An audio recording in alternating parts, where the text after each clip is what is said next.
ዛሬ የአንድ ወንድማችንን ታሪክ ለማውሳት እወዳለሁ። በስተመጨረሻም አክስቴን ተበቀልኳት። ይህ የቀልብ ዶክተር ድምፅ ነው። አልሐምዱሊላህ። ታካሚዎቻችን የሚድኑ በእኛ ኃይል እንዳይመስሎት፣ በአላህ ኃይል ብቻና ብቻ ነው። ከቀልብ ዶክተር ዓላማ ውስጥ የአላህን ተአምር ማንገስ ዋነኛው ነው። በየጊዜው በቀልብ ዶክተር ታክመው መዳናቸውን ማመን እስከሚያቀታቸው ሲቃይ የተናነቃቸው ሲገልጹ የአላህ ተአምር ምን ያህል የገዘፈና ግልጽ እንደሆነ ያሳየናል። ከህመም ወደ ጤነኝነት፣ ከጭንቀት ወደ ደስታ፣ ከጨለማ ወደ ብርሃን፣ ካላሰቡበት ወደ ስኬት የደረሱት በአላህ ተአምር ቢሆን እንጂ። ልብ ለአላህ እጅ የሰጠና የተናነሰ ሲሆን ግልጽ ይሆናል። አላህም እንዲህ ይለናል፣ አላህን ትገነዘቡና በእርሱም ታምኑ ዘንድ በችሎታው ላይ ያስረጅ የሆኑ ግልጽ ተአምራቶችን ያሳያቸዋል። አልበቀራ። ኑ ባላህ ቃል ያላህን ተአምር እናግስ። ሕክምና ማግኘት ሲፈልጉ ይሄንን ሊንክ ይጫኑ።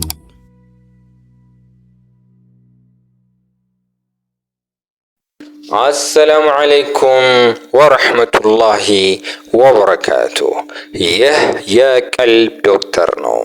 የቀልብ ዶክተር በሲሕር፣ በጅን፣ በዐይን ናስ እንዲሁም ባለሟዊ በሽታ በአላህ ቃልና በነቢያችን ሰለላሁ ዐለይሂ ወሰለም ሱና መሰረት ሕክምና የሚያገኙበት ቤት ነው። ላይክ፣ ሸር እና ሰብስክራይብ በማድረግ ቤተሰብ ይሁኑ። አላህ የኡማው የዓፊያ ሰበብ ያድርገን። ዛሬ የአንድ ወንድማችንን ታሪክ ለማየት እወዳለሁ። በስተመጨረሻም አክስቴን ተበቀልኳት። ከኡስታዝ ሐቢብ ክፍል 4። እናላችሁ እንዲህ በማደርግበት ጊዜ እኔ በፍጹም ይገጥመኛል ያላልኩት ያ ቀን መጣ። ማታ ላይ ልሰልል ቤታቸው በሄድኩበት ቀን ረጅም ሰዓት ቁጭ ብዬ ሳውጠነጥን ቆየውና ምሽት አልፎ ወደ እኩለ ሌሊት የሚጠጋ ሰዓት ላይ እኔ ወደ ቤት ለመሄድ ስነሳ በራቸው ሲከፈት ሰማው። ሮጬም ዛፍ ስር ተደበቅኩኝ።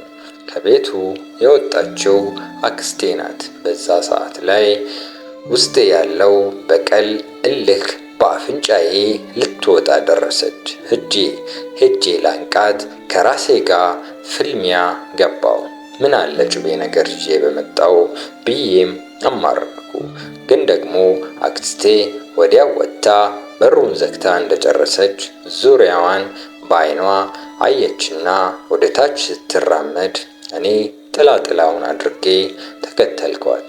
እስካሁን ድረስ ለማመን የሚከብድ፣ ለሰው እንዴት ብዬ ብናገር ማን ያምነኛል ብዬ የሚያስብል ነገር አየሁ። ምን አትሉኝም? አክስቴ ከቤቷ ወጥታ ርቃ እንደተራመደች ከሷ ቤት ተለቅ የሚል ቤት ወደ ጓሮ አካባቢ በጨረቃ ብርሃን የሚታይ ቦታ ላይ ሙሉ ልብሷን ስታወላልቅ ምን ጉድ ነው ብዬ ደንግጬ ቀረው። በአንድ በኩል በቃ ዚና ልትሰራ ልትወሰልት ነው ብዬ ውስጤ ያሰበ። ሐሳቤን ሳልጨርስ ግን ወዲያው ዘላ መሬት ላይ ተፈጠፈጠችና እንደ ታረደ ዶሮ ከመሬቱ ጋር ትመታታለች። ልቤ ስንጥቅ ነው ያለው። የቆምኩበት መሬትም ከዳኝ። እንደዛ መሬት ላይ ወድቃ ስትንፈራገጥ ስትንከባለል እኔ ምንም ቃላት ትንፍሽ ሳልል አየሁኝ። ለደቂቃዎች መሬት ላይ ከተንከባለለች በኋላ ተነስታ ከግድግዳቸው ላይ እንደሚታከክ አህያ ድምፅ እያወጣች ትታከካቸው ጀመር። ከዛንም ልብሷን ይዛ እየሮጠች ራቁቷን እየጮኸች ወደ ቤቷ ተመልሳ ገባች። ኡስታዜ፣ እኔ እንደዛ ቀን ደንግጬ አላውቅም። ደግሞ ሌላ ገጠመኝ ያለሊት ላይ ተፈጠረ። እንደዛ ቃላት አጥቼ በፈዘዝኩበት ሰዓት ከኋላዬ ሐቢብ የሚል የጥሪ ድምፅ ሰማሁ። ጥሪው ወላሂ ቁርጥ የአባቴን ድምፅ ይመስላል። በቃ ምን ልበላችሁ፣ በህልሜ መሰለኝ። አቤት ብዬ መዞር ፈራው። የሆነ ከባድ ትንፋሽ ከኋላዬ ይሰማኛል። በዚህ ጊዜ ለመዞር እንኳ አንገቴ ደርቆ ቀረብኝ። ቀስ ብዬ አንገቴን ለማዞር ስሞክር ትከሻዬን የሆነ ሰው ጨምደድ አድርጎ ያዘኝ። ያኔ እግሬ አውጪኝ ብዬ ፈረጠጥኩኝ። ቤት እስክደርስ ድረስ ማን ነው ምንድን ነው ብዬም አላጠራውም። ግቢ ጋር ስደርስ ግን ደሞ እህቶቼ ላይ ማዕት ይዤ እንዳልመጣ ብዬ ዞሬ አጣራው። ማንም አለመኖሩን ሳቅ መልሼ ቤት የገባሁት። የኔ ህይወት ደግሞ በሌላ ምዕራፍ የተለወጠው መንፈሳዊ ዓለም ውስጥ ሌላ ታምር እንዳለም የተረዳሁት ያኔ ነው። እንደማይነጋ ነገር ሆኖ በዓይኔ እንቅልፍ ሳይዞር አነጋሁ። ጧትም ወደ ሥራ ሄድኩኝ። ቀናት አለፉ። ለማንም ሳልናገር የመርካቶ ገበያው ጭሱ፣ ጩኸቱና የላብ ሽታ የዕለት ተዕለት ጓደኞቼ ሆኑ። ኡስታዝ ሙሳን ሳልጠብቅ ፀሐይ ከመውጣቷ በፊት እደርስና ወደ ውስጥ እገባለሁ። ያቺ ግማሽ ደሞዝ ለቤተሰቤ መብል እንድትሆን አትክልቶችንና የሽንኩርት ሸክሞችን ከቦታ ቦታ እገፋለሁ። ጀርባዬ በእውነትም ተሰነጠቀ። በቀኑ መጨረሻ ላይ ሰውነቴ ሙሉ ለሙሉ ይደክማል፣ ይዝላል። አንዳንድ ጊዜ ከከባድ ሸክም ስር አጎንብሼ ሳለው የማውቋቸው ጎረቤቶቼ ሲያልፉ ያዩኝና ዓይናቸው ውስጥ የሐዘኔታ ምልክት ይታየኛል።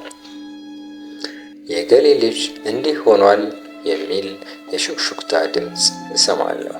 ነገር ግን ሐዘኔታ አያበላም፣ ፍትህም አይሰጥም። ሐዘኔታ ደግሞ የአክስቴን ወንጀል ጥፋት አያጥበውም።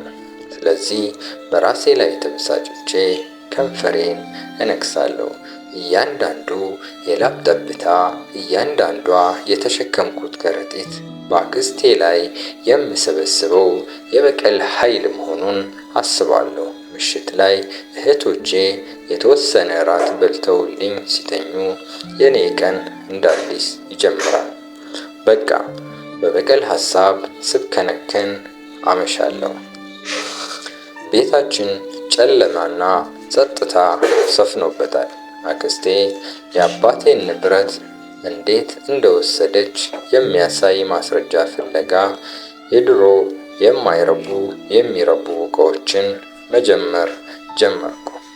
ከአክስቴ ጋር ሽርካ ሆነው የሚሰራው የነበረው አባቴ በጣም ብዙ ብራንቾችን እንኳን ሲከፍቱ አንድም ቀን አግዛው አታውቅም። እሷና ወንድሞቹ የሚታያቸው ነገር ሁሌ ያ የሚቀመጥበት ሱቅ ብቻ ነው። ሁሌ የማስታውሰው አባቴ ሰነዶችን እንደ ጦር መሳሪያ ይመለከታቸው እንደነበረ ነው።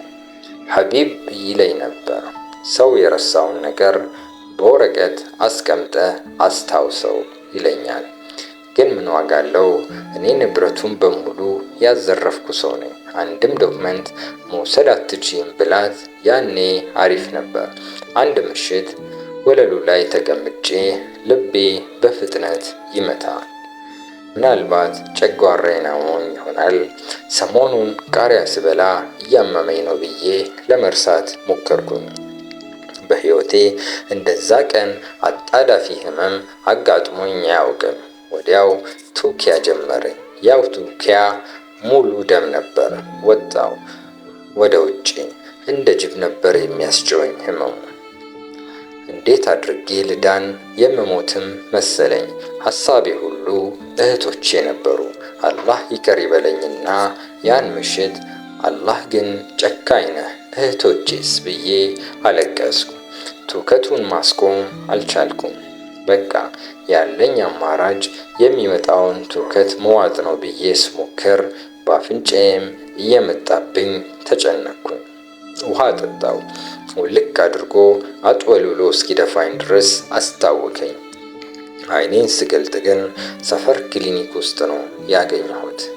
እንደዛ ስሰቃይ ግቢ ከፍቼ ወደ ውጪ ወጥቼ ነበር። በሞት እንኳን ሬሳዬን ውሻ ይብላው አያገኙም ብዬ ጨክኜ ይህን ያየ ጎረቤት ስጨነቅ የተመለከተ ጎረቤት ተጫጭኸው ይዘውኝ ሄደዋል። እህቶቼን ሳይ መልሼ አለቀስኩኝ። ሰው እያየኝ ከንፈሩን ሲመጥ እኔ ንዴቴ በአፍንጫዬ ልትወጣ ደረሰች። ሰው ሲያዝንልኝ አልወድም፣ በጣም ያበሳጨኛል። ያን ሌሊት እንደዛ አነጋን። እናቴ ይህን ስትሰማ እሷም ቤተሰቦቿም ተነስተው መጡ። አክስቴ ብታስፈራራቸውም ሰው ብትልክም በምንም ተአምር እንሞታለን እንጂ ልጆቹን እንኳን ይዘን እንሄዳለን ብለው ያኔ ወስነው መጡ። በዚህ ሰዓት አይታን የማታውቀው አክስቴ ክሊኒኩ ሪፈር አድርጎኝ ወደ ሆስፒታል ሲሄድ መጣች። አይኗን አይቼ አበድኩኝ። አንቺ ቡዳ፣ አንቺ የሰው ጅብ እያልኩ ስሰድባት በጣም ደንግጣ ክፉም ደግም ሳትናገር ውልቅ አለች። ሰው እረፍ ቢለኝም እኔ ብሶቴ ሊያበቃ አልቻለም። ሳያት እንዳውሬ አደረገኝ። 3 ቀን ቆየሁ ሆስፒታል። ከዛንም ወደ ቤት ስንመለስ እናቴ የእናቴ እህቶች ቤታችንን ሞቅ አድርገውን የጠበቁን። ቤታችን እንደዛ ቀን በሳቅ የተሞላበት ጊዜን አላስታውስም። አሁን የምላችሁ አክስቴ የእናቴ እህት 3 ነው 4 ተፈንክተዋል። 3 ቀን ታስራለች፣ ተደብድባለች። እኛ ጋር ስትመጣ ወንድ የሆነ ይጠይቃቸው ነው የሚባለው። ፖሊስ ሲጠየቅ እኔ አላቅም ይላል። ብቻ አሁን የኔ መታመም የምሞት መስሏቸው በዛ ላይ በሆስፒታል ውስጥ ሳያት የኔ ነብር መሆን በቃ ማንም ምንም አይመጣም ብለው ወደ ቤት ገቡ። በዚህ ጊዜ እኔ ሳምንት አርፌ ስራዬን ለመቀጠል ሲሄድ ኡስታዝ ሙሳ ተቆጣኝ። እንዴት ሳምንት ጥለኸኝ ያለ ስራ ትሄዳለህ ብሎ ተቆጣኝ። ማልኩለት። እህቶቼን፣ ህፃናቶቹን፣ እናቴን ሳይቀር ይዤ ሄድኩ። ከዛ የግድ በልመና ተቀበለኝ። በስራ ላይ ሳልጠነክር ነበር የገባሁት እና ራሴን ስቼ ስወድቅ መጥቶ ፋቲሃ ሲቀራብኝ ጊዜ ነቃው። ወላሂ አንተ ልጅ ወይ ጅን ወይ ሲህር አለብህ ብሎኝ ምንድናቸው ብዬ ምርምር ውስጥ ያኔ ነበር የገባሁት። እንዴት ልወቅ? ማንበብ፣ ሰው መጠየቅ ጀመርኩኝ። ብዙ እውቀቶችን በዚህ ዙሪያ በዛ መሰረት አወቅኩኝ።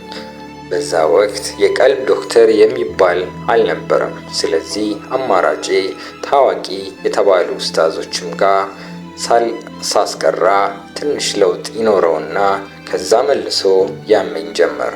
በተለይ እናቴ አስቸገረችኝ። በየቀኑ ትጠፋለች፣ ትጮኻለች። ያ ለኔ እጅግ በጣም ፈተና ነበር። በቃ በጣም ተሰቃየው። አሁን ደግሞ የድል ታሪኩን ይነግረናል ብላችሁ እየተጠባበቃችሁ እንዳይሆን፣ ገና አልጀመረም። እናቴ እንደዛ እያለቀሰች ልክ ባለቤቷን ያየች ይመስል የሆነ መንፈስ ተከትላ ስትሮጥ እሷን ስናፈላልግ መክረም ሆነና ስራችን። በቃ እናቴ አንቺም ሩቅያ ያስፈልግሻል ብዬ ቤት ድረስ ኡስታዝ ለምኜ አምጥቼ ሳስቀራባት ከረምኩ። ሆኖም ግን የምናስቀራባት ቀን ላይ ጠፋችብን። አሁን ሰው እንዳስለመደን ተይዛለች ብለው ይዘውልን ይመጣሉ ብዬ በምጠብቅበት ሰዓት ነው የፖሊስ መኪናና የህግ ሰዎች ቤታችን የመጡት። ውስጤ እንደ እንጨት ነው ስንጥቅ ያለው። እያንዳንዱ ትንፋሼ ያመኝ ጀመረ። እናታችሁ አርፋለች ወይ ደግሞ መኪና ገጭቷታል ይላሉ ብለን ስንጠብቅ አንድ አጠር ያለ ሰውዬ ወደ እኔ ተጠግቶ በዚህ ቤት ማን እየኖረ ነው ያለው ብሎ ጠየቀኝ። እኔም እናቴ ምን ሆነች አልኩት። የማወራው ነገር ግራ የገባው ሰውዬ ከእግር እስከ ራሴ አይቶ ምንም መልስ አይሰጠኝ። ማን ነው እዚህ ቤት የሚኖረው አለኝ።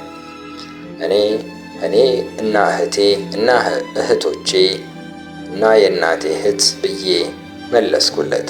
ከመለስኩለት ቶሎ ስለ እናቴ ጉድ ይነግረኛል ብዬ በማሰብ እሱ ግን ይህ ለእናንተ ነው፣ ይህ ደግሞ መመሪያ ነው ብሎ 3-4 ወረቀቶችን ከሰጠኝ በኋላ ቤታችን ላይ ወረቀቱን ለጠፉት።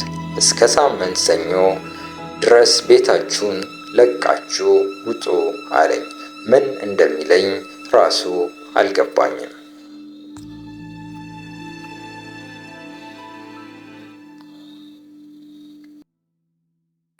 እንኳን ወደ ትክክለኛው የአፍያ መንደር በሰላም መጡ። የቀልብ ዶክተር በሲህር በጅን በአይንናስ እንዲሁም የስነ ልቦና ጫና የደረሰባቸው የሰው ዘር ፍጥረታት በሙሉ ታክሙ የሚድኑበት ነው። ሕክምናው በቁርአን፣ ሕክምናው በአስካሮች፣ ሕክምናው በዱዓዎች በሰደቃ የሚካሄድ ሲሆን ነቢያዊ ሱናን በተመረኮዙ እጅግ ጥበብና እውቀትን ባካበቱ የሩቃ ዶክተሮች ይታከማሉ። እወቁ፣ ሕክምናው ሸሪዓዊ ብቻ ነው። አያምልጦት፣ እድሉን ይጠቀሙ። ባሉበት ሆነው ራስዎን ያክሙ። ሕክምና ማግኘት ሲፈልጉ ተከታዩን ሊንክ ይጫኑ።